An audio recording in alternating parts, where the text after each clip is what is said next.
Hello students. Previous video में हमने पढ़ा था फिजिकल नेचर ऑफ मैटर्स। आज इस वीडियो में हम पढ़ेंगे स्टेट्स ऑफ मैटर। मैटर की कौन कौन से स्टेट्स होते हैं। जैसा कि पहले मैंने कहा था कि मैटर हमारे सराउंडिंग जो कुछ भी है वो सब मैटर है। एंड मैटर अब किस किस फॉर्म में पाया जाता है वो हम पढ़ेंगे। फिजिकल प्रॉपर्टीज में हमने पढ़ा था matter is made by small particles. Small particles से मिलके बना होता है और मैटर के बीच में स्पेस होता है। And other matters are particles of matters are continuously moving, वो कंटिन्यूसली मूव करते हैं। ठीक है ना। ये तीन प्रॉपर्टीज़ हमने इसके बारे में पढ़ी थी।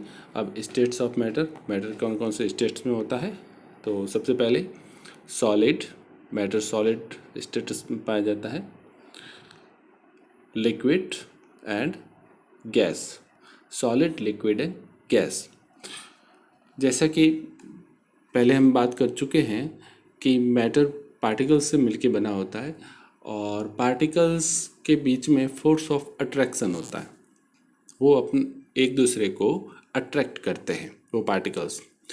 अब सॉलिड, लिक्विड एंड गैस, ये तीन जो फिजिकल स्टेट्स है इसकी मैटर की, ये डिपेंड्स करती है फोर्स ऑफ अट्रैक्शन के बीच में, पार्टिकल्स के फोर्स ऑफ अट्रैक्शन के। जैसे कि फिगर में आप देख ही रहे हो कि सॉलिड के जो पार्टिकल्स हैं वो आपस में बहुत ही क्लोज पैक्ड है। इसका मतलब इनमें क्या है, फोर्स ऑफ अट्रैक्शन ज़्यादा है। और लिक्विड के पार्टिकल्स कैसे हैं, थोड़े लूजन हैं, उनके बीच में फोर्स ऑफ अट्रैक्शन कम है सॉलिड से। एंड गैसेस में फोर्स ऑफ अट्रैक्शन बहुत कम है, तो पार्टिकल्स लगभग फ्री है। ठीक है। तो जब फोर्स ऑफ अट्रैक्शन के आधार पर ही depends on force of attraction, there are three states, solid, liquid and gas. इसके बारे में हम पढ़ेंगे। सबसे पहले बात करते हैं the solid states. Solid state में क्या है, solid have a definite shape, distinct boundaries and fixed volume, that is have negligible compressibility। इसको समझना, यहाँ एक बात आएगी कि solid have a definite shape, solid का shape definite होता है, निश्चित होता है। तो वो क्यों है, तो जो पहले जो बात की उसी के ऊपर आधार है कि solid में particles पैक्ड होते हैं, मूव नहीं कर पाते। जब वो मूव नहीं कर पाते, पैक्ड होते हैं, तो उनका जो शेप होता है वो डेफिनिट होते हैं। जैसे सॉलिड की बात करते तो ये चेयर, टेबल्स वगैरह, हम आसपास अपने सराउंडिंग काफ़ी सॉलिड थिंग्स को देखते हैं, तो उनका डेफिनिट शेप है। नेक्स्ट हम बात करते हैं कि इनकी बाउंड्री डिस्टिंक्ट होती है। बाउंड्री निश्चित है, उनकी सीमा कि यहाँ से यहाँ तक उसका फैलाव फिक्स्ड है। एंड फिक्स्ड वॉल्यूम, उनका वॉल्यूम भी फिक्स है। वॉल्यूम जो मैंने कहा वो कितनी जगह है उसमें, वो उसका वॉल्यूम है, और वॉल्यूम भी सॉलिड का फिक्स होता है। अदर इसमें दूसरी बात कही गई है, that is have negligible compressibility. यहाँ कंप्रेसिबिलिटी की बात हो रही है, तो कंप्रेसिबिलिटी का मतलब होता है उसको छोटे एरिया में कंप्रेस करना, मतलब उसको दबाकर उसको सिकोड़ना। तो जब बात आती है सॉलिड को, क्या हम प्रेस कर पाते हैं, नहीं कर पाते। सॉलिड ब्रेक हो जाएगा लेकिन कंप्रेस होके छोटा नहीं हो पाएगा। ठीक है ना। अगला है solid have a tendency to maintain their shape when subjected to outside force. Solid में एक टेंडेंसी होती है कि वो अपने शेप को मेंटेन रखे, जैसा उसका शेप है वो उसके हिसाब से वो अपने को मेंटेन रखने की कोशिश करता है जब इसके ऊपर आउटसाइड में कोई फोर्स अप्लाई की जाती है। सॉलिड में ब्रेक अंडर फोर्स, जब फोर्स ज़्यादा होगा तो सॉलिड ब्रेक हो जाएगा, लेकिन but it is difficult to change their shape, वो अपना शेप चेंज नहीं करेगा। So they are rigid. Next the liquid state. यहाँ बात करती सॉलिड स्टेट की बात हो गई, अब हम बात करते हैं लिक्विड स्टेट की। Then liquid have no fixed shape, liquid का शेप फिक्स नहीं है, but have a fixed volume, but उसका वॉल्यूम फिक्स है। They take up the shape of the container in which they are kept. वो उस container के shape के हो जाते हैं जिस कंटेनर में उस लिक्विड को डाला गया है। अब इसको समझना थोड़ा सा कि liquid have no fixed shape. तो जो पहले बात हम कर चुके हैं कि इसका फिक्स शेप नहीं होता। फिक्स शेप क्यों नहीं होता? क्योंकि वो बहता रहता है, लूजन पार्टिकल्स हैं, उसके फोर्स ऑफ अट्रैक्शन ज़्यादा नहीं है। तो जैसे मैं लिक्विड की बात करते हैं ना, तो ऑयल, वाटर, ये सब लिक्विड में आते हैं, ठीक है ना। तो इनका शेप तो फिक्स नहीं है। शेप कैसा है? जैसा कंटेनर का शेप है, मतलब जिस भी कंटेनर में उसको डालें, ग्लास में डालें, जार में डालें, तो उस टाइप का उसका शेप आ जाएगा। लेकिन वॉल्यूम इसका फिक्स्ड है, मतलब वो निश्चित जगह घेरती है। जैसे 1 लीटर है तो वो 1 लीटर ही रहेगा, 1 लीटर से कम या 1 लीटर से ज़्यादा नहीं होगा, तो उसका वॉल्यूम फिक्स है। नेक्स्ट बात करते हैं, solid, liquid and gases can diffuse into liquid. Liquid के अंदर सॉलिड भी डिफ्यूज हो जाएगा, लिक्विड के अंदर अदर लिक्विड भी डिफ्यूज हो जाएगी, और लिक्विड के अंदर गैसेस भी डिफ्यूज हो जाएगी। डिफ्यूज होना मतलब उसमें घुल जाती है। सॉलिड लिक्विड है, वाटर में जैसे हम साल्ट, शुगर, ये हम घोलते हैं, डिफ्यूज करते हैं, तो सॉलिड भी डिफ्यूज हो सकता है, लिक्विड में लिक्विड भी डिफ्यूज हो सकता है, और लिक्विड में गैस भी डिफ्यूज हो सकता है। The rate of diffusion of liquid is higher than that of solid. तो लिक्विड का जो रेट ऑफ डिफ्यूजन है, डिफ्यूजन की रेट, घुलने की दर है, वो सॉलिड से ज़्यादा है। This is due to the fact that in the liquid state particles move freely. ये किस कारण हो पाता है? क्योंकि लिक्विड स्टेट में पार्टिकल्स क्या करते हैं? फ्रीली मूव करते हैं। जब वो फ्रीली मूव करते हैं तो उनके बीच में क्या हो बन जाता है? उनके बीच में ग्रेटर स्पेस हो जाता है, जगह हो जाती है, ठीक है ना। And have greater space between each other as compared to particles in the solid states. So समझ गए इस बात को कि liquid states and solid states में जो रेट ऑफ डिफ्यूजन है वो लिक्विड स्टेट्स की ज़्यादा होगी, क्योंकि पार्टिकल्स मूव करते हैं तो उनके बीच में क्या है? स्पेस है, तो दूसरे लिक्विड पार्टिकल्स इसमें घुल सकते हैं, इसके अंदर डिफ्यूज हो सकते हैं। Other the gases from the atmosphere diffuse and dissolve in water. ये हम जानते हैं कि वाटर के अंदर एटमॉस्फेयर की गैसेस डिफ्यूज होती हैं, वो घुली हुई होती है एंड डिजॉल्व होती है। जैसे हम बात करते हैं कि ऑक्सीजन, कार्बन डाइऑक्साइड जो वाटर में है, तभी तो वाटर में रहने वाले जो एक्वाटिक एनिमल्स हैं वो ब्रीथिंग कर पाते हैं, वो सांस ले पाते हैं। These gases especially oxygen and carbon dioxide are essential for the survival of aquatic animals and plants. Next states हैं the gaseous state. Gases are high compressible. यहाँ गैसेस की मोस्ट डिस्टिंक्ट प्रॉपर्टी है कि कंप्रेसिबिलिटी गैसेस की very high, यानी कि gas को एक छोटे एरिया में कंप्रेस करके सिकोड़ा जा सकता है, ठीक है ना। Large volume of A gas can be compressed into A small cylinder. बहुत बड़ी वॉल्यूम की गैस है जो ज़्यादा स्थान में घिरी हुई है, उसको कंप्रेस करके एक स्मॉल सिलेंडर में डाला जा सकता है एंड ट्रांसपोर्टेड इजीली, और उसको आसानी से एक जगह से दूसरी जगह ट्रांसपोर्ट कर सकते हैं, like LPG and CNG. LPG CNG जानते हो, एलपीजी सीएनजी के सिलेंडर्स होते हैं। एलपीजी सिलेंडर हमारे घरेलू रसोई में, किचन में काम आता है, ठीक है ना। और एलपीजी सिलेंडर पता ही है, ये लिक्विफाइड गैस होती है, और लिक्विफाइड गैस मतलब उसको इतना कंप्रेस कर रखा होता है कि वो गैसीय स्टेट से में ना हो के वो लिक्विड स्टेट में आ जाती है, और जब उसमें से प्रेशर रिलीज होता है तो वापस से गैसीय स्टेट में आ जाती है।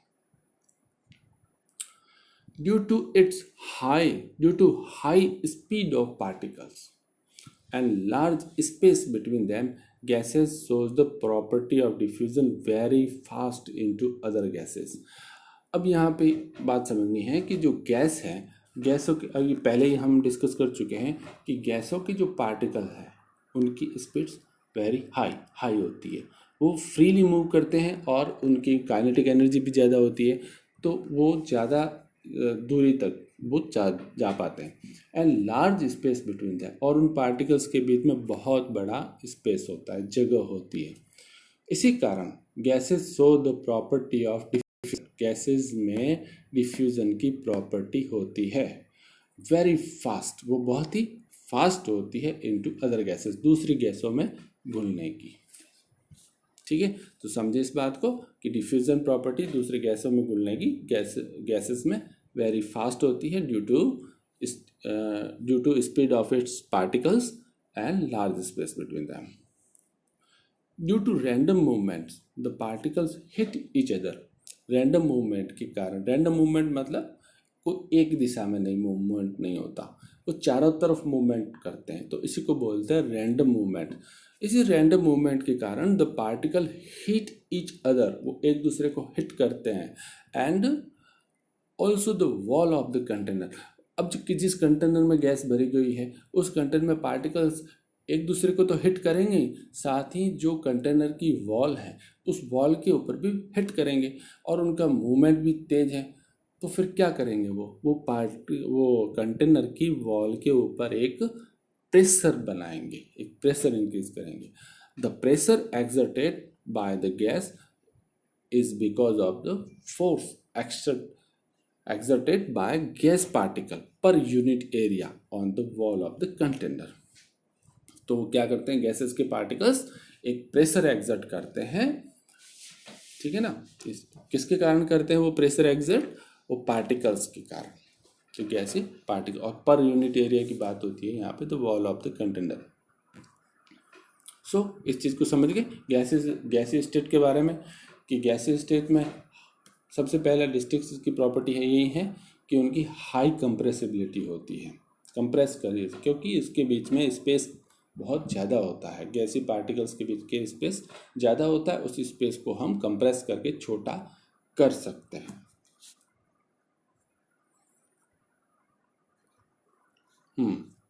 अब आगे हम इन तीनों के बारे में, सॉलिड, लिक्विड एंड गैस, इन तीनों का कंपैरिजन थोड़ा एक बार देख लेते हैं कि क्या क्या कंपैरिजन है इनकी प्रॉपर्टी का, और इसे अच्छे से समझ भी लेना है।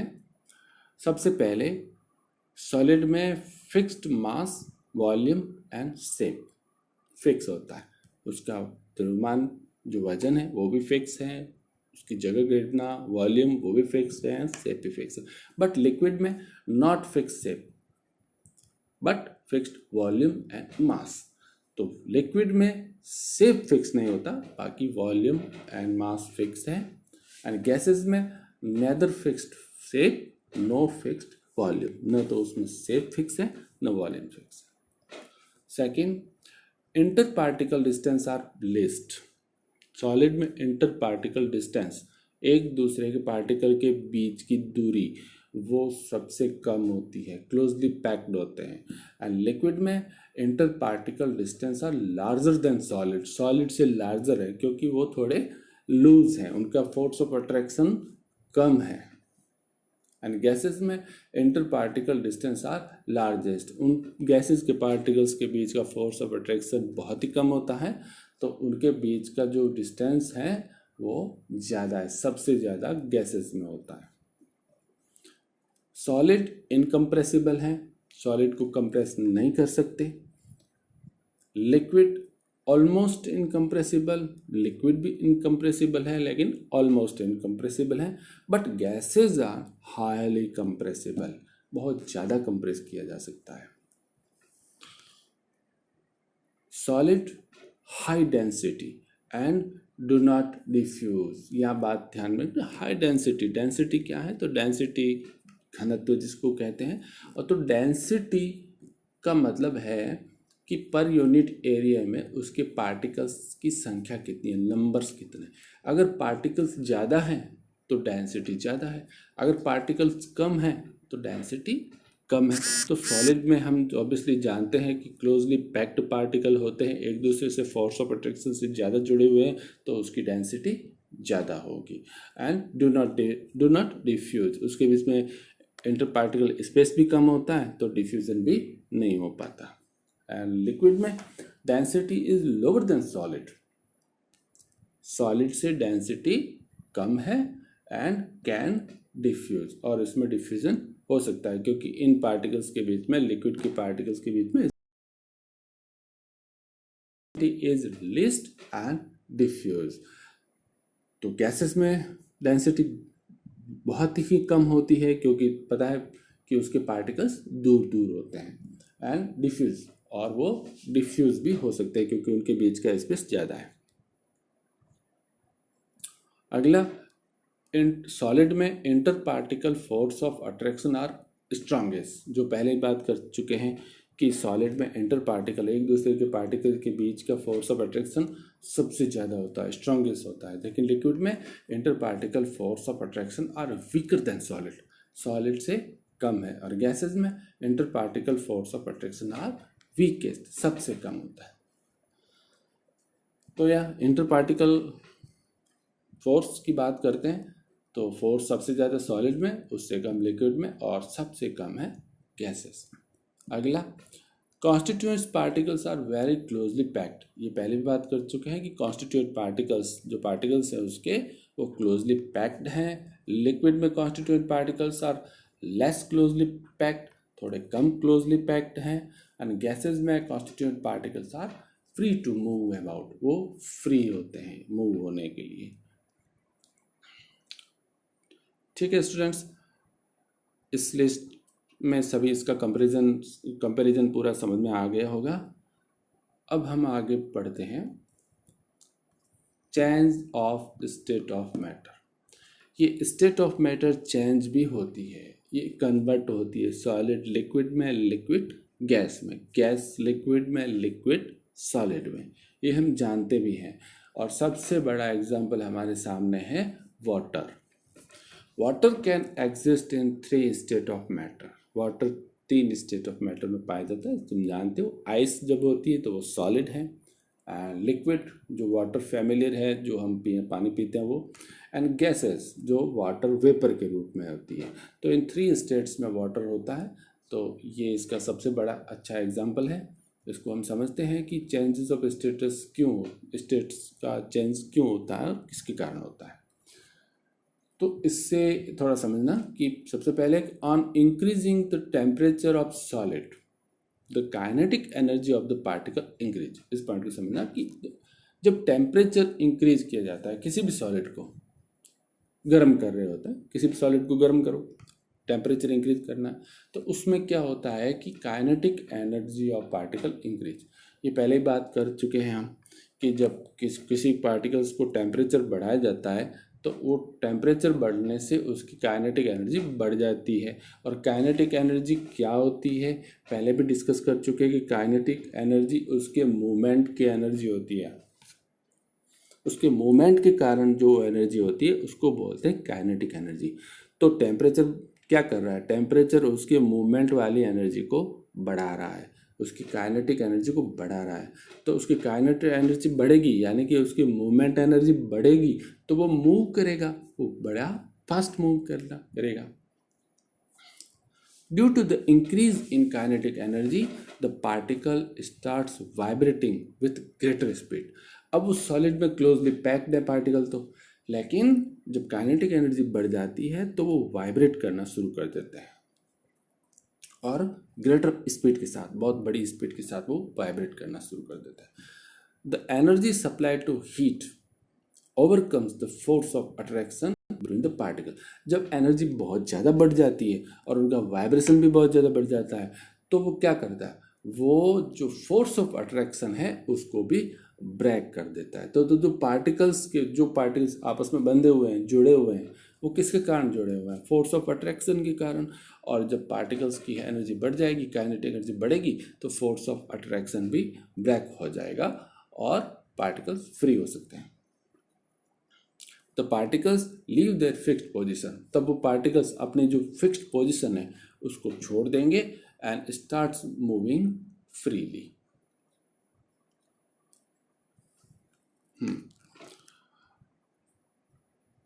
यह बात को समझ क्या क्या है कि a stage is reached when the solid melt, तब जब टेम्परेचर बढ़ गया, बहुत ज़्यादा टेम्परेचर हो गया, पार्टिकल्स मूव करना शुरू कर दिया, तब वो स्टेज क्या कहलाएगी, वो स्टेज मेल्ट होने की स्टेज करेगी, वहाँ पे पिघलना शुरू होगा solid. When the solid melt, जब सॉलिड मेल्ट होना शुरू होता है, and is converted to a liquid, और वो लिक्विड में कन्वर्ट होना शुरू होगा, यानी कि पार्टिकल्स अपनी फिक्स्ड पोजीशन छोड़ देंगे और फिर वो मूव करना शुरू करेंगे, तो ऑब्वियसली वो किस में कन्वर्ट हो जाएगा, लिक्विड में। The minimum temperature at which a solid melt to become a liquid at atmospheric pressure is called melting point. तो वो मिनिमम टेम्परेचर जहाँ पर सॉलिड मेल्ट होना शुरू होता है, पिघलना शुरू होता है अपने एटमॉस्फेरिक प्रेशर में ही, मतलब जो अपना वातावरण का जो दाब है, वायुमंडलीय दाब है, उसी में जो अपना नॉर्मली होता है, तो उसमें सॉलिड वो मिनिमम टेम्परेचर जिसमें सॉलिड मेल्ट होना शुरू होता है उसको कहते हैं मेल्टिंग पॉइंट। समझ गए? तो मेल्टिंग पॉइंट क्या है? तो मेल्टिंग पॉइंट वह है जहाँ पर सॉलिड, मेल्टिंग पॉइंट वह टेम्परेचर है जहाँ पे सॉलिड मेल्ट होना शुरू होता है। ठीक है, आगे बढ़ते हैं। The melting point of A solid is an indication of the strength of force of attraction between the particles. तो ये मेल्टिंग पॉइंट है वो क्या है? वो एक इंडिकेशन है। किसका इंडिकेशन है? फोर्स ऑफ अट्रैक्शन का। फोर्स ऑफ अट्रैक्शन ज़्यादा होगा तो फिर वो ब्रेक इजीली नहीं होगा, उसके लिए टेम्परेचर हाई देना पड़ेगा, तो फिर मेल्टिंग पॉइंट भी हाई हो जाएगा। देन इसलिए हम कह सकते हैं मेल्टिंग पॉइंट हाई है मतलब उनका फोर्स ऑफ अट्रैक्शन ज़्यादा है, मेल्टिंग पॉइंट लो है इसका मतलब उनका फोर्स ऑफ अट्रैक्शन कम है। The melting point of ice is 273.15 kelvin. ये आइस का मेल्टिंग पॉइंट है। इस पर आइस मेल्ट होना इनिशिएट होता है। The process of melting that is change of solid state into liquid state is also known as fusion. तो इस प्रोसेस को, जिस प्रोसेस में सॉलिड लिक्विड में चेंज होता है, इसको फ्यूजन भी कहते हैं।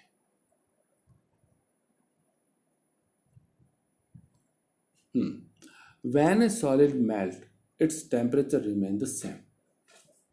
इसे समझना है कि जब सॉलिड मेल्ट होना शुरू होता है, यहाँ पे बात करते हैं सिंपल सी बात ये है, हमने कहा कि जब गर्म कर रहे होते हैं सॉलिड को, टेम्परेचर दे रहे होते हैं, तो वो एक टेम्परेचर फिक्स मोस्ट टेम्परेचर पे आके वो मेल्ट होना शुरू होगा और वो लिक्विड में बदल जाएगा। बट यहाँ क्या हो रहा है कि जब वो मेल्ट होना इनिशिएट होता है उसके बाद उसका टेम्परेचर नहीं बढ़ता, उसके बाद उसका टेम्परेचर सेम रहता है जब तक कि वो लिक्विड में कन्वर्ट नहीं हो जाता। ऐसा क्यों, ये समझते हैं। This heats get used up in changing the state by overcoming the force of attraction between the particle. तो जो हीट पहले जो हीट हम दे रहे थे वो उसका टेम्परेचर बढ़ा रही थी, लेकिन जब टेम्परेचर एक उस टेम्परेचर पे जो उसके मेल्टिंग पॉइंट पर आकर जहाँ पे मेल्ट होना शुरू हो जाता है सॉलिड, उसके बाद जो हम हीट दे रहे हैं, जो टेम्परेचर दे रहे हैं, वो टेम्परेचर यूज हो रहा है, किस काम में यूज हो रहा है? उस पार्टिकल्स के फोर्स ऑफ अट्रैक्शन को तोड़ने के लिए, है ना। फोर्स ऑफ अट्रैक्शन को ब्रेक करने के लिए वो हीट यूज हो रही है। As this heat energy is absorb by ice without showing any rise in temperature, है ना। क्या हो रहा है यहाँ पे? आइस क्या कर रहा है कि हीट एनर्जी को एब्जॉर्ब कर रहा है, हीट एनर्जी जो हीट दे रहे हैं उसको एब्जॉर्ब कर रहा है without showing any rise in temperature, और उसके टेम्परेचर में कोई भी राइजिंग नहीं होती है। It is considered that it gets hidden into the contents of the beaker and it is known as latent heat. तब यहाँ हम बात करते हैं जो वो टेम्परेचर हम दे रहे होते हैं अब जो एक्स्ट्रा एनर्जी दे रहे हैं लेकिन टेम्परेचर बढ़ नहीं हो रहा है, तो वो कहाँ गई? वो उस बीकर में, जिस बीकर में वो आइस रखी हुई है, तो उस बीकर के जो कंटेंट्स हैं उसमें वो हिडन हो जाती है, छुप जाती है। और वो हिडन एनर्जी वो फिर क्या काम आती है? वो उस फोर्स ऑफ अट्रैक्शन को ब्रेक करने के काम आती है। अब जो हिडन एनर्जी है, इसीलिए इसको कहते हैं लेटेंट हीट, और लेटेंट का मतलब होता है hidden. Okay, next, the amount of heat energy that is required to change 1 kilogram of solid into liquid at atmospheric pressure at its melting point is known as the latent heat of fusion। तो latent heat of fusion क्या है? Fusion जिसको अभी बात की, fusion किसको बोलते हैं? इस सॉलिड का लिक्विड में मेल्ट होना क्या कहलाता है? फ्यूजन कहता है, सॉलिड का लिक्विड में बदलना। और latent heat of fusion, latent heat हमने पहले ही कहा, लेटेंट हीट वो एनर्जी है, वो हीट है जो उस कंटेंट में हिडन रहती है। तो यहाँ हम बात करते हैं कि the amount of heat energy it is required to change 1 kilogram of solid into liquid. 1 kilogram solid कितना? 1 किलोग्राम सॉलिड को पूरे लिक्विड में कन्वर्ट करने के लिए। और कब? एट इट मेल्टिंग पॉइंट पर। मेल्टिंग पॉइंट पर जो हम एनर्जी दे रहे होते हैं, जो 1 किलोग्राम सॉलिड को लिक्विड में कन्वर्ट करती है, उसको कहते हैं latent heat of fusion. Okay, so particles in water at 0 degree Celsius 273 Kelvin have more energy as compared to particle in ice at the same temperature। समझना इस बात को कि जो वाटर के पार्टिकल्स हैं 0 डिग्री सेल्सियस पे, अब वही 0 डिग्री सेल्सियस पर ही आइस के जो पार्टिकल्स हैं, दोनों में एनर्जी किस में ज़्यादा होगी? एनर्जी वाटर में ज़्यादा होगी। क्यों वाटर में ज़्यादा होगी? क्योंकि टेम्परेचर तो सेम है। जैसे आइस की बात करते हैं, 0 डिग्री सेल्सियस पर आइस का टेम्परेचर है, लेकिन 0 डिग्री सेल्सियस पर आइस का टेम्परेचर, फिर वहाँ पर हम जैसे एनर्जी बढ़ाते हैं तो वो मेल्ट होना शुरू होता है।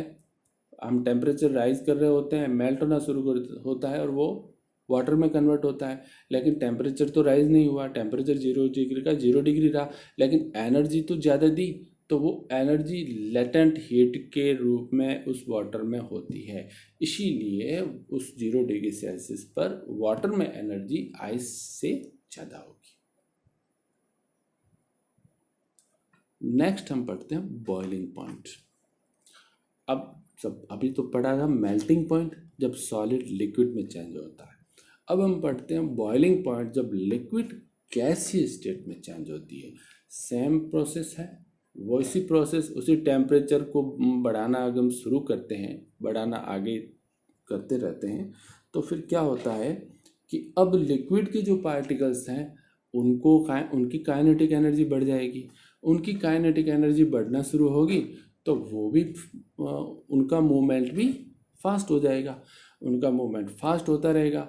जब एक स्पेशल टेम्परेचर पे आकर उसका मूवमेंट और ज़्यादा फास्ट होगा तो वो अपने जो फोर्स ऑफ अट्रैक्शन है उसको ब्रेक कर देगा और वो फ्री हो जाएगा।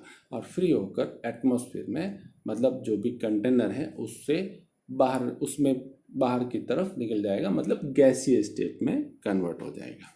तो हम इसको पढ़ते हैं कि बॉइलिंग पॉइंट को, कि when we supply heat energy to water particles start moving even faster, है ना। हीट एनर्जी जब पार्टिकल्स देते हैं तो वो फास्ट मूव करना शुरू करते हैं। एट ए सर्टेन टेम्परेचर, एक निश्चित टेम्परेचर पे ए पॉइंट इज रीच्ड, एक पॉइंट आता है when the particles have enough energy to break free from the force of attraction to each other. जहाँ पर एक वो पॉइंट आ जाता है, गर्म करते हैं, टेम्परेचर बढ़ाते हैं, तो वो पॉइंट आता है जहाँ पे उसके पार्टिकल्स की एनर्जी इतनी बढ़ जाती है कि वो फोर्स ऑफ अट्रैक्शन को तोड़ देती है। At this temperature the liquid start changing into gas. अब यहाँ पर लिक्विड है ना, वो गैस में चेंज होना शुरू होती है। The temperature at which liquid starts boiling at the atmospheric pressure is known as its boiling point. तो वो टेम्परेचर जहाँ पर लिक्विड अब क्या हो रहा होता है, बॉयल हो रहा था, जब चेंज हो रहा है गैसीय स्टेट में तो उस समय वो बॉयल हो रहा होता है, वो उसका बॉइलिंग पॉइंट है। गैसीय स्टेट में कन्वर्ट होने का पॉइंट क्या कहलाता है? उसका boiling point eight atmospheric pressure. For water this temperature is 373 kelvin. Water के लिए कितना है? 373 केल्विन, यानी कि 100 डिग्री सेल्सियस, 100 डिग्री सेल्सियस पे पानी बॉईल होता है, वाटर बॉईल होता है। ओके, लेट्स हम आगे बात करते हैं latent heat of vaporisation. Latent heat of vaporisation is the amount of heat required to convert 1 kilogram of liquid at its boiling point to gas at the same temperature। तो पहले हमने बात की थी लेटेंट हीट ऑफ फ्यूजन की, और latent heat of fusion, fusion क्या है? फ्यूजन वही है सॉलिड को लिक्विड में कन्वर्ट करना, और वेपोराइजेशन क्या है? वेपोराइजेशन लिक्विड का वेपर में कन्वर्ट होना। तो सेम बात है, वहाँ पे 1 किलोग्राम सॉलिड लिया था, यहाँ पे 1 किलोग्राम क्या लेंगे? लिक्विड लेंगे, और उस 1 किलोग्राम लिक्विड को गैस में कन्वर्ट करने के लिए, और किस पॉइंट पर? बॉइलिंग पॉइंट पर, उस समय जो एनर्जी दे रहे होते हैं वो एनर्जी क्या कहलाती है? Latent heat of vaporisation. क्योंकि उस समय भी उसका टेम्परेचर बढ़ नहीं हो रहा होता है, सेम टेम्परेचर रहता है, और जब हम एनर्जी देते हैं तो एक्स्ट्रा एनर्जी उसको फोर्स ऑफ अट्रैक्शन को ब्रेक करने के काम आती है, तो इसलिए उसको लेटेंट हीट ही कहते हैं। ओके, अब वही बात होती है इसमें कि particles of steam, that is water vapor at 373 Kelvin 100 degree Celsius have more energy than water at the same temperature। Same temperature 100 degree Celsius का टेम्परेचर का वाटर ले लो और 100 डिग्री सेल्सियस का वाटर वेपर ले लो, दोनों में से एनर्जी किस में ज़्यादा होगी? ऑब्वियसली वाटर वेपर में। क्यों? क्योंकि वाटर वेपर वाटर से बना है, मतलब टेम्परेचर राइज किया, वाटर के टेम्परेचर को राइज किया तब वाटर वेपर बना, लेकिन 100 डिग्री पर आकर उसमें फिर जो एनर्जी हम दे रहे होते हैं वो एनर्जी उस लेटेंट हीट के रूप में रहती है, और वो लेटेंट हीट के रूप में उसमें किस में आ जाती है? वाटर वेपर में। तो उसमें एक्स्ट्रा एनर्जी है। तब हमने इसे अनुभव किया होगा कि जब गर्म पानी से ज़्यादा हम जब गर्म वाष्प वेपर्स, हॉट वेपर के कांटेक्ट में आते हैं तो हम ज़्यादा जल जाते हैं, हम, ठीक है ना। This is because particles in steams have absorbed extra energy in the form of latent heat of vaporisation. Okay, is that clear? Next, the substance around us change state from solid to liquid and from liquid to gas as application of heat। तो ये जो substance है कोई भी वो change होते हैं solid to liquid and liquid to gas, ये हीट के एप्लीकेशन से होता है। But there are some that change directly from solid state to gases state and vice versa without changing into liquid state. तो कुछ ऐसे एग्जांपल हैं जिसमें क्या होता है, सॉलिड सीधा गैसीय स्टेट में कन्वर्ट होता है, लिक्विड में नहीं। वैसे नॉर्मली तो सॉलिड को जब हम टेम्परेचर राइज करते हैं तब वो सॉलिड लिक्विड में कन्वर्ट होता है, और लिक्विड से वो गैसीय स्टेट में कन्वर्ट होता है। But without liquid state solid convert into directly गैसीय स्टेट्स। उसके कुछ एग्जांपल हैं, सम एग्जांपल आर कैम्फर और अमोनियम क्लोराइड। अब इसे क्या कहते हैं? a change of state directly from solid to gas without changing into liquid state is called sublimation। तो उसको कहते हैं sublimation, that is called sublimation। and solid without changing into liquid called deposition। then दो word आते हैं, sublimation and deposition। sublimation क्या होगा? Solid gas में चेंज होगा, एंड डेपोजिशन गैस सॉलिड में चेंज होगी। ठीक है, ओके। नेक्स्ट हमारा है topic effect of change of pressure. Pressure के चेंज का क्या इफेक्ट होता है इसे हम समझना है।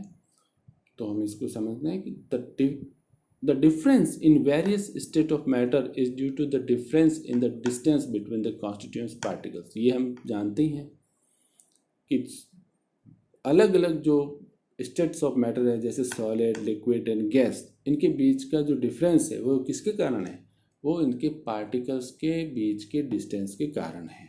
पार्टिकल्स ज़्यादा नियर हैं, क्लोजली पैक्ड है तो सॉलिड है, थोड़ा लूजन है तो लिक्विड है, एंड बहुत ज़्यादा स्पेस है, फ्री है, तो वो क्या है, gaseous state. Applying pressure and reducing temperature can liquefy gas. अब यहाँ पे हम गैस की बात करते हैं कि गैसों पे जो हमने पहले भी पढ़ा कि गैसीय स्टेट में कि हाई कंप्रेसिबिलिटी होती है, तो फिर उस गैसों के ऊपर प्रेशर अप्लाई करने से और टेम्परेचर को कम करने से गैसेस किसमें कन्वर्ट हो जाती है, लिक्विड में। Solid carbon dioxide get converted directly to gaseous state on decrease of pressure to 1 atmosphere without coming into liquid state। यहाँ पे हम बात करते हैं कि सॉलिड CO2 क्या है। वैसे तो जैसे LPG गैस वगैरह CNG गैस है, उसमें LPG में लिक्विफाइड गैस है, गैसों को प्रेशराइज करके लिक्विड में कन्वर्ट किया। बट हम देखते हैं कि जो सॉलिड CO2 है, जो आग बुझाने के काम आती है, उसमें क्या है, उसमें CO2 गैस को सीधा ही सॉलिड में कन्वर्ट किया गया है ना। वो कैसे किया गया है कि प्रेशर को डिक्रीज करके 1 एटमॉस्फेयर तक प्रेशर को डिक्रीज किया और उसको लिक्विड स्टेट आने ही नहीं दी और गैस को सीधा के सीधा सॉलिड स्टेट में कन्वर्ट कर दिया। This is reason that solid carbon dioxide is known as dry ice. इसीलिए सॉलिड कार्बन डाइऑक्साइड को क्या कहते हैं, ड्राई आइस कहते हैं।